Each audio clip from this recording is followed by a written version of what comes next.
We'll start on page 229 with the prayer for the teacher who prays the Shakyamuni Buddha. And then we continue to our sutta.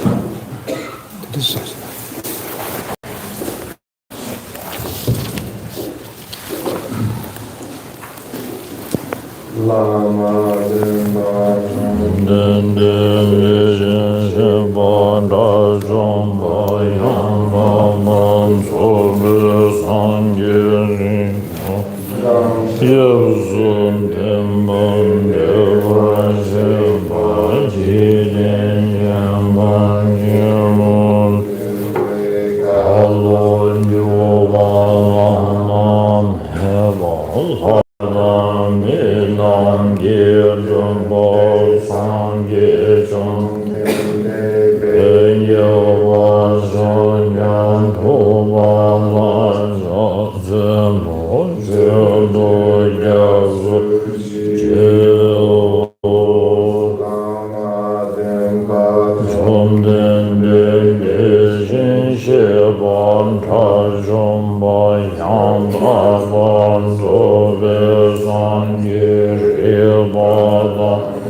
Rangi Seni Yonsu Dene Sangye Denbari Yama Rare Marmeta Yuma Sibara Chubroda Milamoloda Jindabun Duje Chunam Dindrata Sunam De Tamje Sibai Gombandu Ne Junje Jadu Gadam Nadan Chive Lavrundi Sive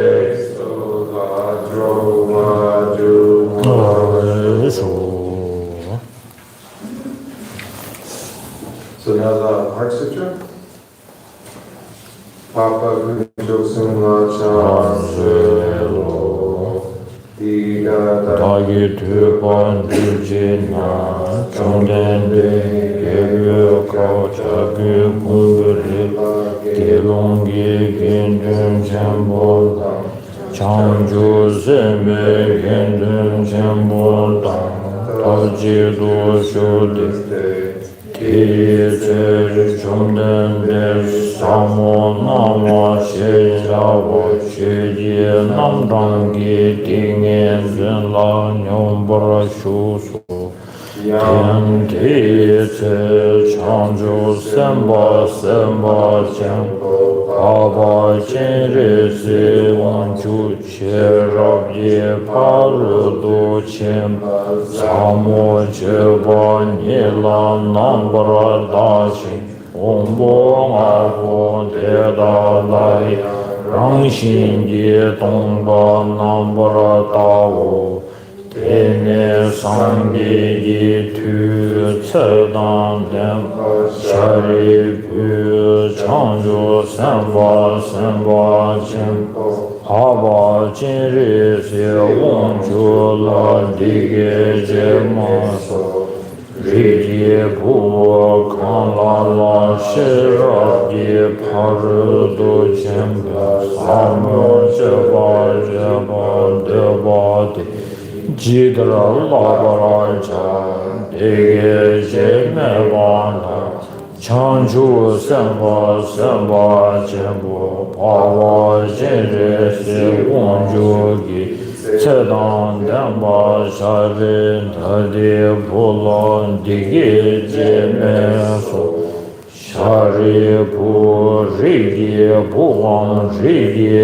Pumo Kanlala Shirvadi Parudo Chekla Same Jeba Jeban Debandi Nidra Nambra Dawan Chadi Pumbo Abo Teda Kyan Ranshin Yi Nambra Yang Dabra Jesu Tau Su Dongba Dongba Ni Yang Su Su Le Dongba Ni Shen Ma Yin Dongba Ni Le Yang Su Shen Ma Yin Di Shin Du So Wa Di Xie Dang Du Xie Dang Nambra Xie Ba Nang Dongba Shari Pu Teda Vena Che Tam Je Ni Je Ci Ni Me Ba Ma Ye Ba Ma La Me Ba Ti Ma Dan Da Wa Me Ba Ti Wa Me Kan Wa Me Ba Wu Shari Pu Teda Vena Dong Ba Ni La Su Me So Wa Me Du Je Me Eva Nam Ne Na Wa Me Na Me Che Me Lu Me Yi Me Su Me Da Me Chi Me Ro Me Ja Me Che Me Do Mi Gi Kan Me Wa Ne Yi Gi Kan Yi Gi Ma Che Ve Kan Ye Pa Do Yang Me Do Mariba me mariba seba meba ne gashi me gashi sebe pado yan me dino dune wadan kunjung wadan owadan lame yeshe me toba mato bayan me do share bun de la na chanjo sambo nam toba me che paru do chimba la denje ne de samla jeva me be na me chenje lo ve shendo de ne le de ta tu sundo namra shube sanje tamje jang shira ti par do chimba la te lana me ba yang da ba zo ve chang jo dong ho ba zo ba sanje so te da ba na shira ti par do chimbe la riba chimbe la lana me be Minyam bada nyambe na dungyen tamje rado shivara chebe Minjin bena dembra shebra chede sherwa ye parado shimbe ma meba deya ta Gade para samgade bodhi soha Shari po chanjo samba chenbu tedra sherwa ye paro doji samola labra chavo tene jomden de tingin zen tele shende chanjo samba Rezi unchu la lekso she chawanji Lekso rigye po te sheno rigye po te shen Jidra chugye tenpa shendo shero di parado chenpa samola chebra te shen sheba namyan jezo yerang chomden dige je kaze ne chedang denpa sherin depo chanju senpa chenpo paba shenri shi unchu tamje dan den koron deda dan padang medan lama yin dan jisar chebe jiden yin sumba la bandu no. And now we will offer a short mandala before the teachings. Saji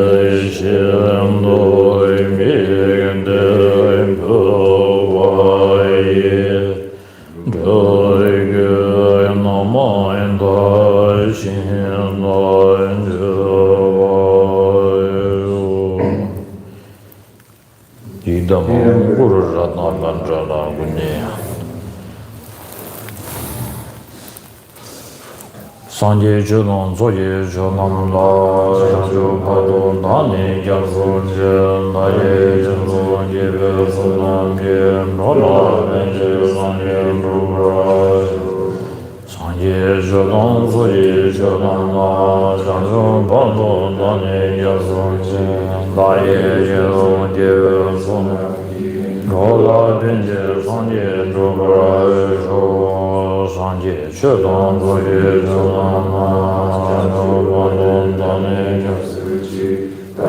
Jinso jebe sonam jen chola benje sanje rubara Toni ni je shongo shubha nomu je she sanze kan jen tenze kwen chana zomo tenzen gyazu no sowan dozo shendu tun rubi sho Ramjima sura kona tabi me kesana tarwaran dobe chunga chogo tsebe gyube tabyen zeba Sensei Shinyen Chue La Cha Tse Lo Panden Zabe Lama Rinpoche Ndagi Ningara Pemen Densho La Garin Shinpyo Kunen Je Son Gozong Tuji Ngudru Tse Lo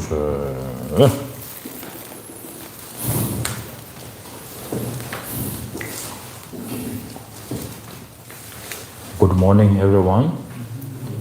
I hope you all sleep well, which is very important. Okay.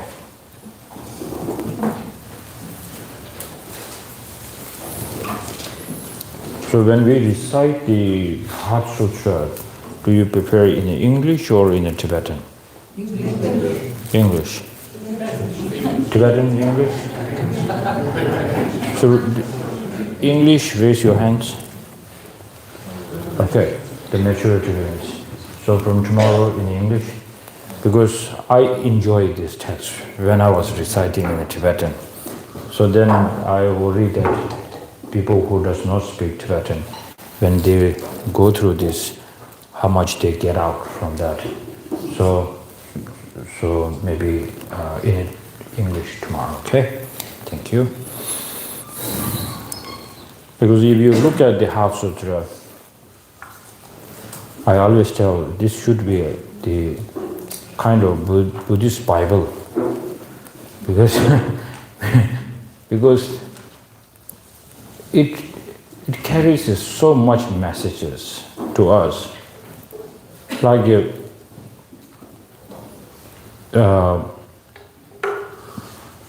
if you look at how the enlightened being stays in a meditation, occupies, and then all these discussions made between his two main disciples, it's more like analytical meditation. So right after all this analytical meditation, then to confirm that whatever they have discussed, so then they check with the Buddha. Buddha's answer was not a very long explanation. Like normally I take a question and whether the answer is straight or not, I give very long answers. But Buddha's answer is very simple. Well said, well said. That's it. And Shariputra does not complain. That's beauty. They already got what they discussed, and that really becomes so profound, very easy, very solid, that they can bring into their practice. And then most important, this Heart Sutra is by Buddha Shakyamuni himself. Even the words, his direct words, teachings are only well said, well said. But the whole, otherwise for others, maybe in our lifetime, maybe if we are Avalokiteshvara and the Shariputra, we will say, I have a right because most of it's my work. But at the beginning, in the beginning it says, through the power of the meditation, through the influence of the meditation of Buddha going into meditation, through that, all this has this communication, this kind of dialogue started. So this text is actually known as Chingilavika. How do you translate that? Like words of blessing? Yeah, Chingilavika. Chingilavika, like yes. Words from the power of blessing. Yeah, the word. From the power of blessing. Chingilav is like blessed. Ka means sutra. Sutra teaching. The sutra teaching through the power of blessing. Power of blessing, which is not other than through the meditation. Through the meditation. So normally we say, if I am meditating, I cannot do that. But here Buddha goes, staying in meditation, I can make this happen to you all. That's something incredible. So then we really wanted to become Buddha, isn't it? But 100% sure, even you become Buddha, you cannot connect with everybody like that. but the main disciples that who really wanted to get out of the essence of the teaching, they can get it. So this teaching when I read through, and then time to time, sometimes we meditate, sometimes we don't. Most of the time, we don't much meditate, but sometimes we have a strong mood to do that, and then we try to practice. Then ultimately, sometimes a thought comes. Maybe this is some way we are really getting blessed. Normally, blessings, the connotation of the blessing, one of my friend and also my teacher and predecessor student, Alex Brzen, he never used the word blessing. Whenever I use blessing, then from far away he will give me a look. So he used the inspiration, because the connotation of the blessing carries the meaning of little bit laziness, that you don't need to do anything, that something will come from there. But in the Heart Sutra, it's different. They are doing the most of the work. Even this researching, this analyze, this dialogue is also blessed by the blessings, the inspirations. Here maybe blessings get by the Buddha. So now,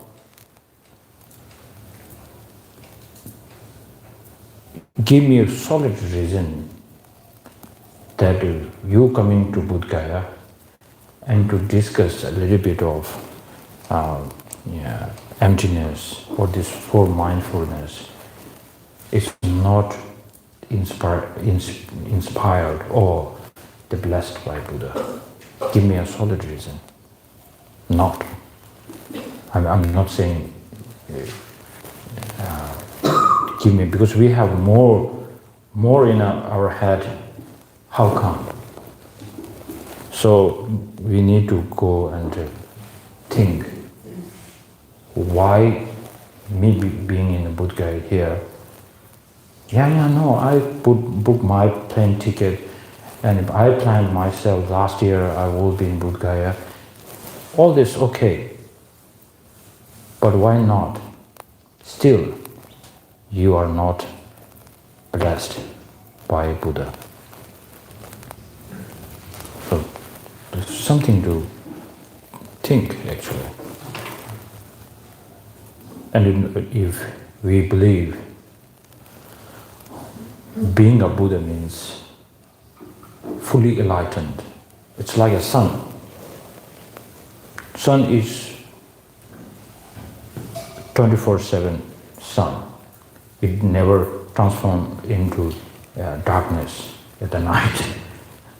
Sun is always sun. It shines. So the Buddha always has to shine.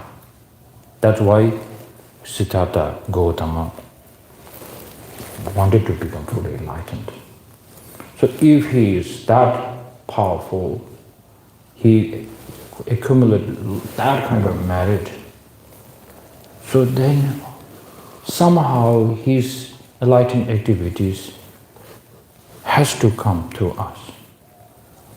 And why, when we do something virtue, why it is not by his blessing? So that's one big question mark. Even it's a little bit hard for me to believe, but sometimes I go by this, because when the Heart Sutra, whenever I go through that, it really feel like, why his two disciples, not us, not me? Then I give a reason. Of course me, because his enlightened activities, which is held by great compassion, that great compassion is not biased one, it should cover all the sentient beings. Of course, then if you close your window and curtain and lock in, and then it's not the fault of the sun that is not reaching to you. But somehow we are getting something, even we are not really getting the full meaning of a Dharma, but somehow we are having like the smell, or somebody is cooking pizza. We can smell that. Similarly, we are here in Bodhgaya, feel like, wow, this teaching is so great. It really has some impact on me. I'm so happy or fortunate to have this in part of my life. So, for this case, you need to also, time to time, you need to feel like, this is it. This is the called blessing. I'm blessed. I'm the fortunate one. But then what? Staying like this, it doesn't work like this. It's not the sun's job to give all the power to bring the seed, and then seed from the leaves, all this to grow. But then we need water. We need fertilizer. And the earth should be, what's that? Fertile. That's our job. For that reason, the great, the enlightened one proudly said this quote. In Tibetan, it sounds like this. Tubnam diga chuyi mi chushin. Dorwe dungi chagi mi se la. Nigi tokla shen la po minde. Chunye demba dole travar jo. In English, I don't know this is a good translation, but I found this one is so. The sages do not wash away our crimes with the water. The crime sounds a bit funny here. But let's put it that way. They do not dispel beings' sufferings by their hands. Their realization cannot simply be transferred. They liberate by revealing the true nature of things, uncultivated. So this is the quotation from Buddha. So these first two lines, the sages do not wash our crimes with the water, they do not dispel sufferings by their own. It shows the first two noble truths, the truth of suffering and the cause of the suffering.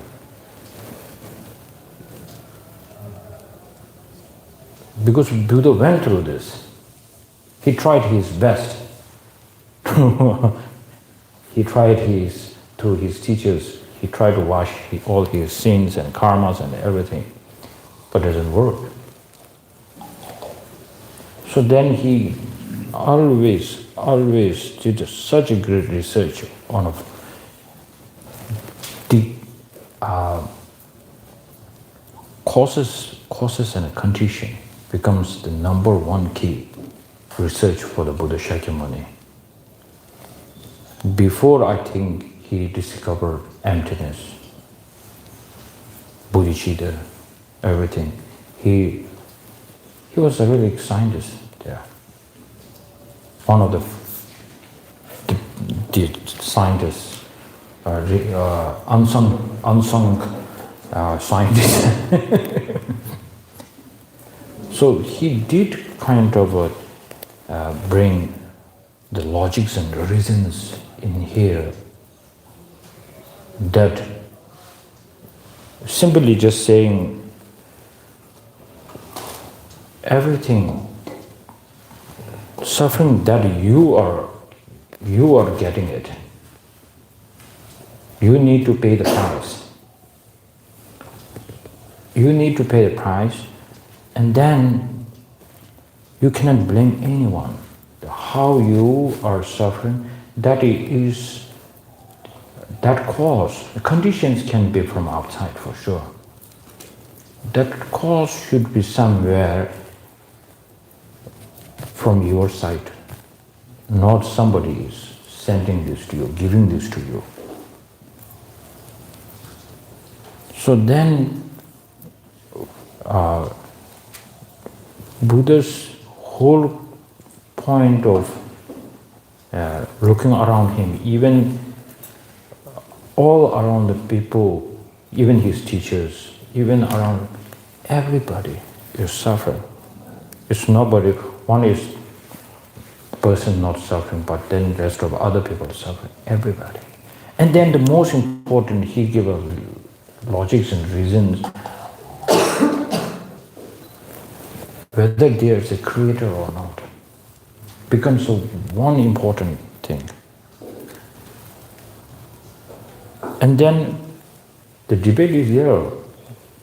These days we also ask this question.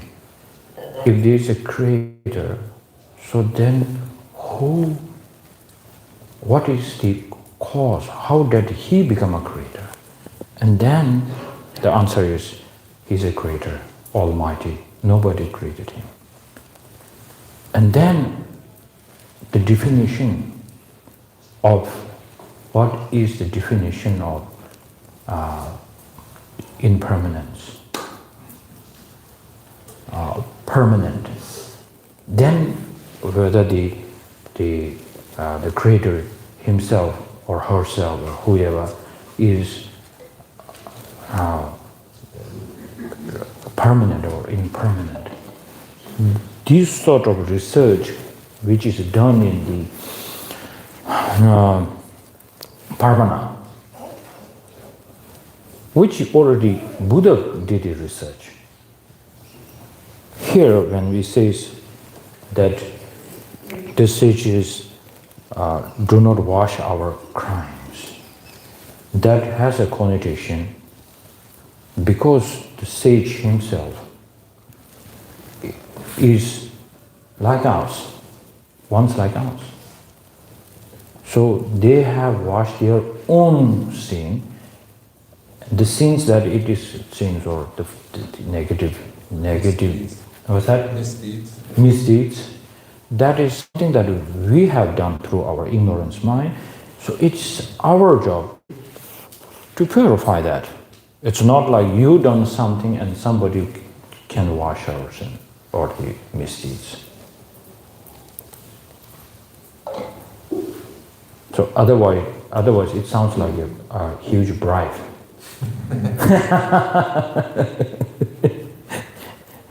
So to respect to the other religions, but it sounds like that, isn't it? Because if you have we shouldn't be, when this investigation is happening, we shouldn't be on the side of Buddha. We should stay in the middle. That's Nagarjuna's advice. Because you are taking the side of the reality. So once you already take the side of Buddha, and then you say like all the other religion, they are doing like that, that becomes so biased. Because I love the Nagarjuna's, how he praised Buddha Shakyamuni, saying, not Shakyamuni, he didn't say in his praise, he said something like this. I'm not taking the side of Buddha, nor I'm bringing the hatred towards Sankhya's.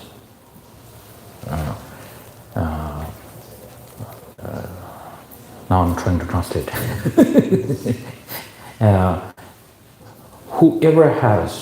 Whoever is giving me the entity to bring and the reasons and the logics to help me to understand how to bring my self-grasping, this is something I'm going to take that kind of teaching. So that was his praise to the Buddha. The most powerful one is, in the beginning he said, I'm not taking the side of the Buddha, and I'm not bringing hatred towards the, what is called, opponent, and I'm going to stay in the middle. Similarly, when we, the Paramahansa, why the Paramahansa is so important is it teaches you how to stay unbiased through the whole research. But normally, when you take a teaching and you receive initiation and anything, and then you feel like I'm a complete Buddhist now. I'm 100%. and then you feel like so committed, and then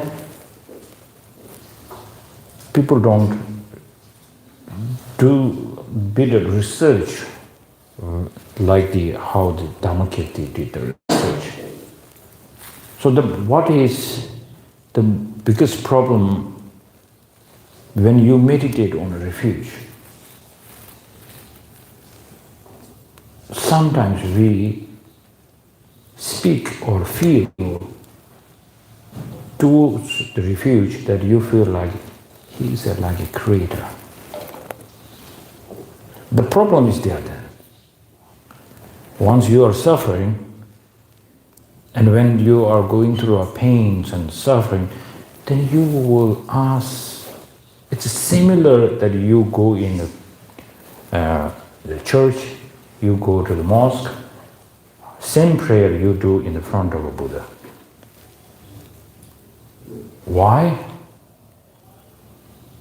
We always feel that the Buddha can directly do something, and forgetting all the karmas and all the things that you have done and causes and all this you forget, and urgency that you feel like this is something that I need to take this off like a pimple, just pop it out,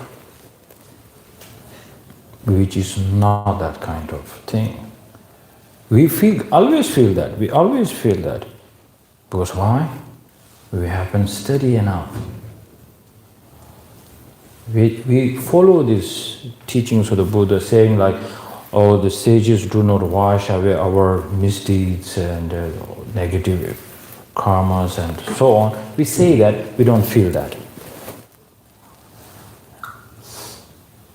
And then how we take refuge becomes, I'm not going to say fake, but it's more like very fragile or not stable. So we should take the refuge as the Kadamba Lamas does, saying like now each and every pain and the suffering comes in front of me, more devotion to the refuge becomes much stable. But for us it's different.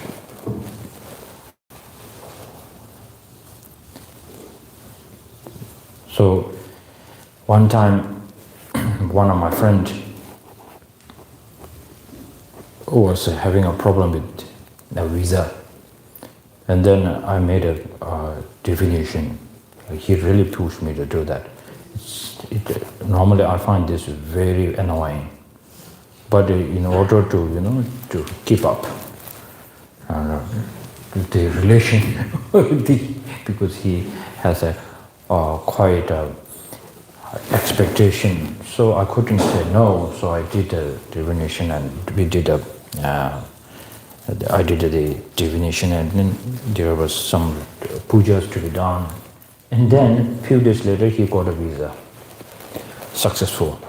Oh, then he like, wow, that puja and that's so effective.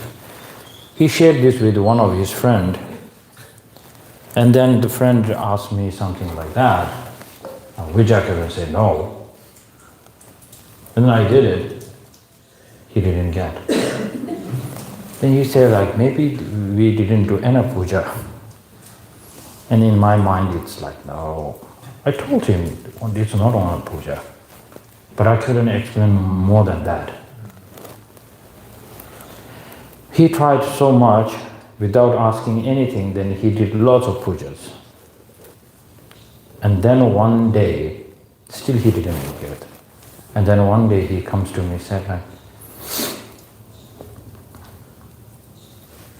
our refuge bias, because for that guy, he got very easy, and I did like 10 times more pujas. I didn't get it. So that really strikes me, because for me, it wasn't the refuge problem. It is something that from us, that something is missing. The karmic is so, refuge is powerful, but also karma is so powerful. I'm not talking about positive also, even the negative karma, huge.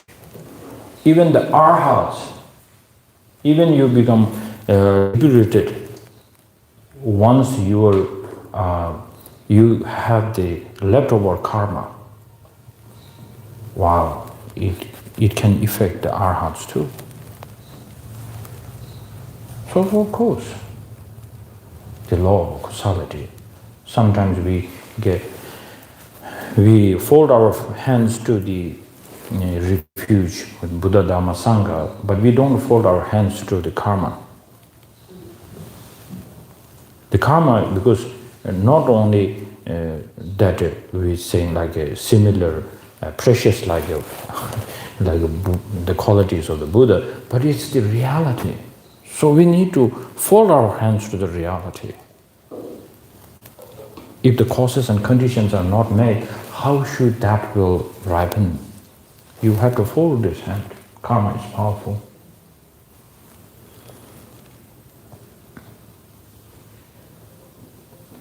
So, the great Adisha in India, his main practice, even though he practiced lots of practice the believing or reasoning all this faith towards the law of causality, but in India it's more like people are so sharp-minded that he always debates with the non-Buddhist and his students, because the students really into the studies and then automatically they go into the practice, not a problem. But when he went to Tibet, the Tibetans weren't so too enthusiastic into studies. But then, even though they have a huge faith, devotions are like so strong, but then he sits down with the Tibetans and talk about the law of causality. You have a huge faith, devotion, but you don't have a faith in the karma. And you say, I have a huge faith in three jewels, but you don't believe in the law of causality. That's two contradiction. So he always reminds that in the Tibet he is known as, the Tibetans name him Lama Lenjeba. How do you translate? Karma and cause and effect? Cause and Karma, cause and effect. Karma, cause and effect Lama. That's how the Tibetans nickname him. So this is quite important. This is quite important. Then once you are sometimes, because when the two ways to get a renunciation. The one is seeing the downsides of this life's appearance, how it really holds you so much clinging in this life, and then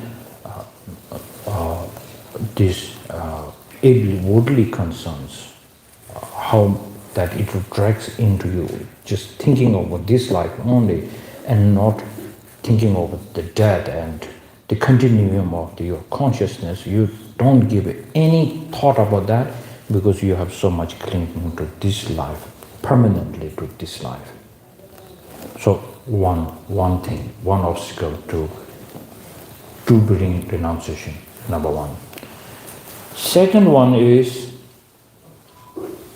even you think about continuum of the consciousness in the next life, but then how much you talk about the next life, even you go to the heaven and become the king of the heavens or whatever you can name it, even you become the billionaire or millionaire, but somehow when the journey is finished, you need to come back. When its vacation is finished, how painful is that? That's the cycle of life. So, thinking on that part, Lama Tsongkhapa said, think of the law of causality, think of karma,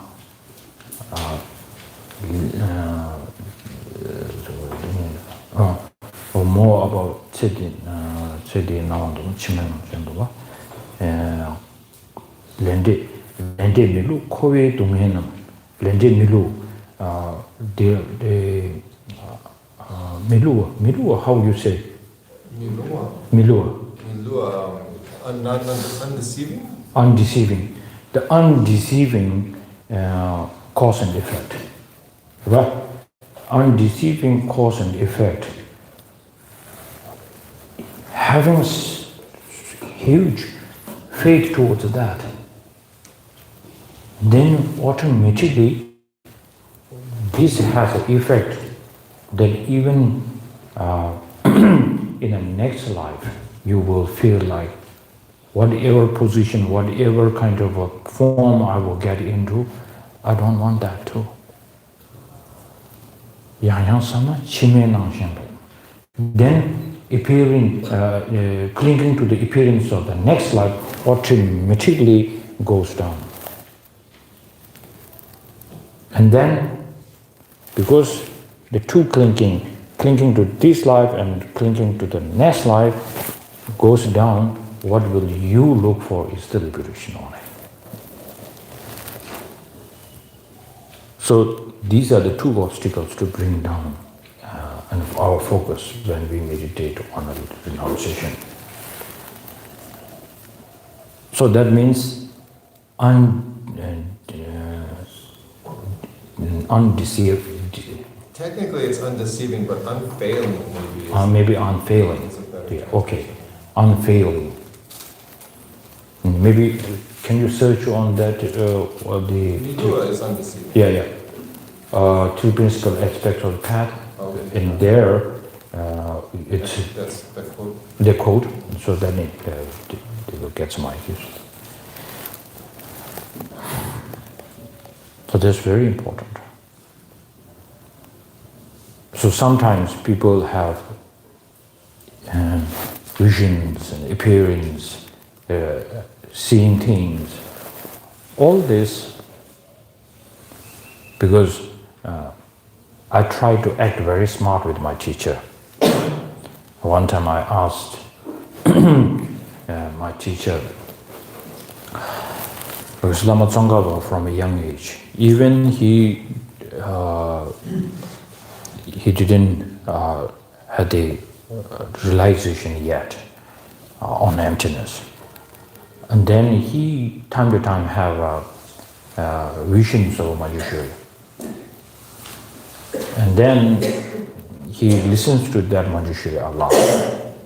And then, because if you don't have quite a understanding of the Manjushri, understanding of the emptiness, then thinking that Manjushri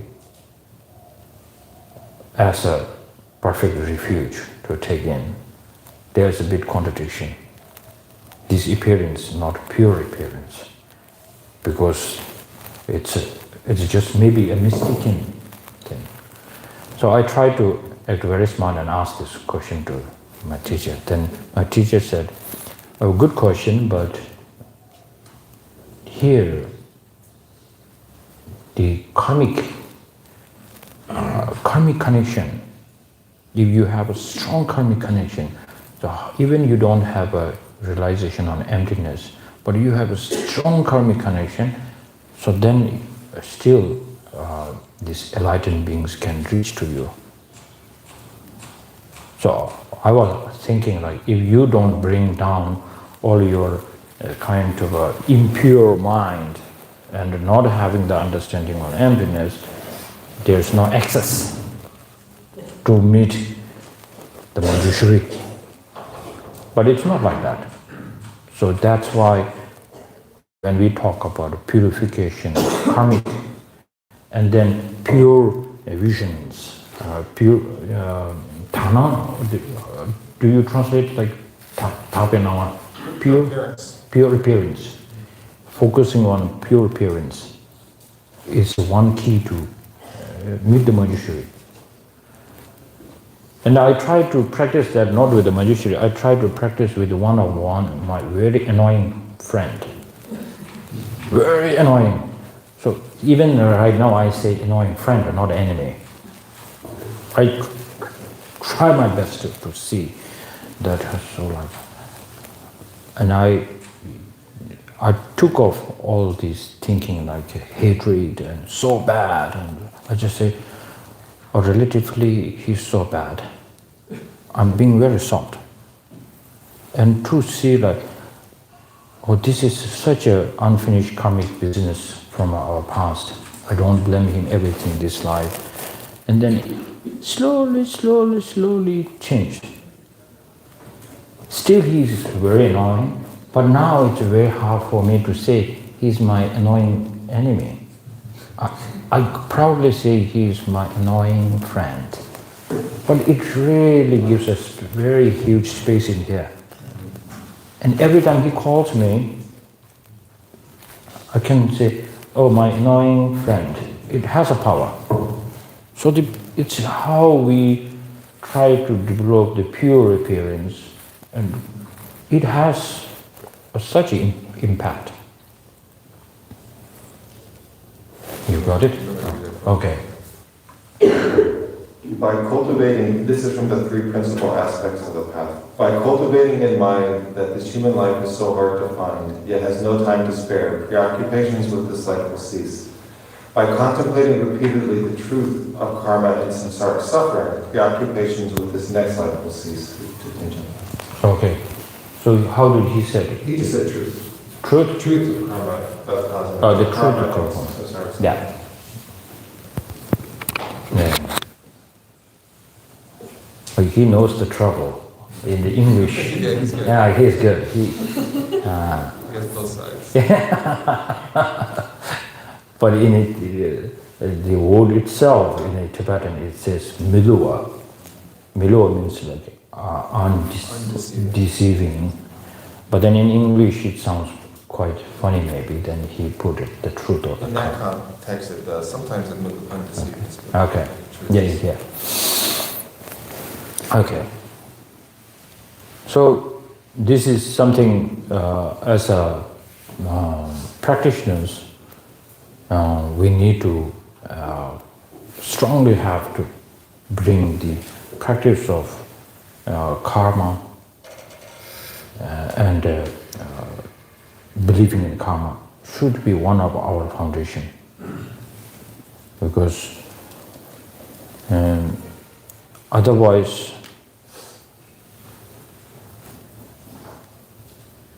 to take a refuge is very easy, but to face the reality in the life is difficult. So actually, why we take a refuge is because the law of causality is very bothering to us. So then, to accept this reality, who teaches very solidly this teaching is the Buddha himself. So then we take a refuge in Buddha, and then we have to feel because you are the perfect one to give me this teaching how to handle the situation in this life and the next life carefully with respecting the law of causality. So I'm so fortunate to have you as my teacher, protector. Not like you have a problem here buried underneath you, and then you feel like I'm a perfect, and then when this starts smelling, and then you feel like, oh, I've taken a refuge and now this is coming up. This is not the way how we take a refuge. First, you need to understand the karmic relations, like Buddha's first teaching and Four Noble Truths. First, he says, know the suffering. Know the suffering. What is that suffering? Not the pain or some kind of manifest suffering that we are talking here. It's more that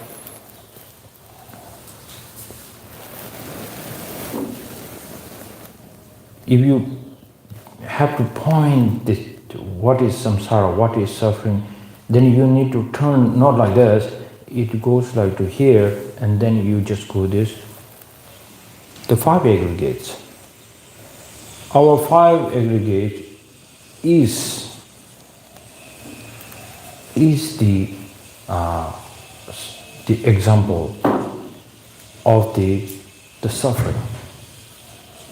We always forget that. The five aggregates. You know the five aggregates? The five aggregates, everybody knows that five aggregates. Most seniors, they know. The new ones, five aggregates. Okay.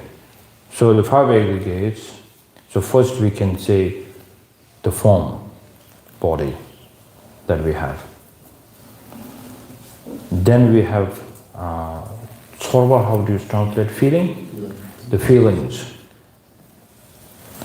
And Dushe is the discrimination. The discrimination.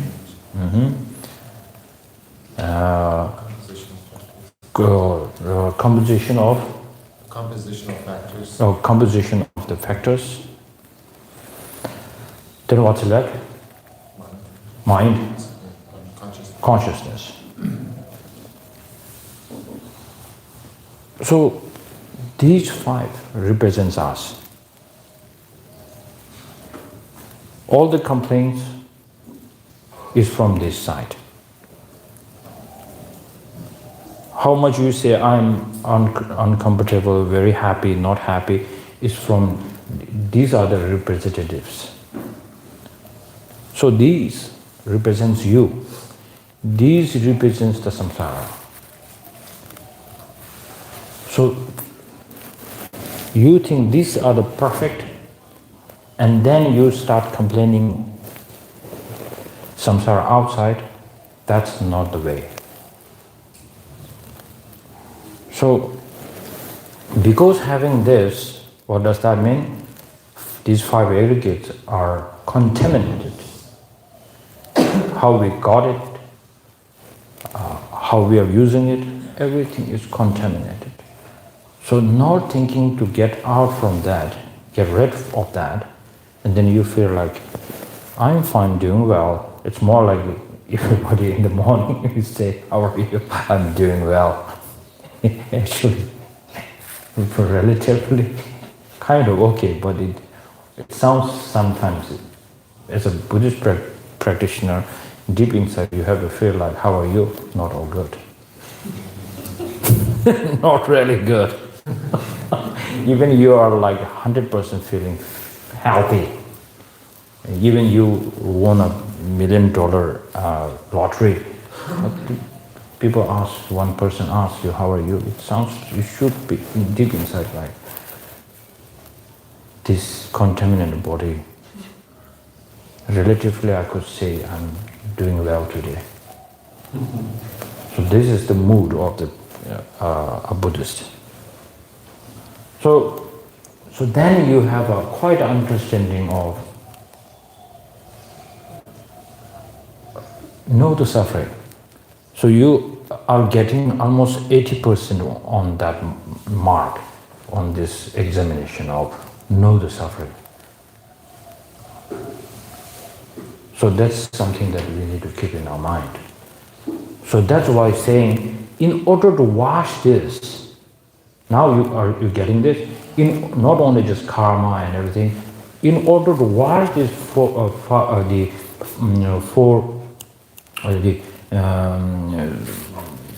five contaminated aggregate, in order to eliminate that, a sages like Buddha or a Shiva or the God praying to that, and some holy water, drinking some holy water will not do the trick. That is the takeaway from this.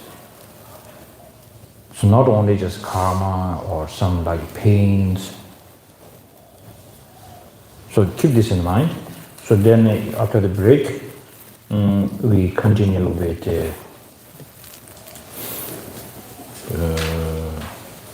the remaining the quotations of this the quotation, and then we will focus more on the remaining Four Noble Truths, and then continue with the mindfulness. Okay, take a break now.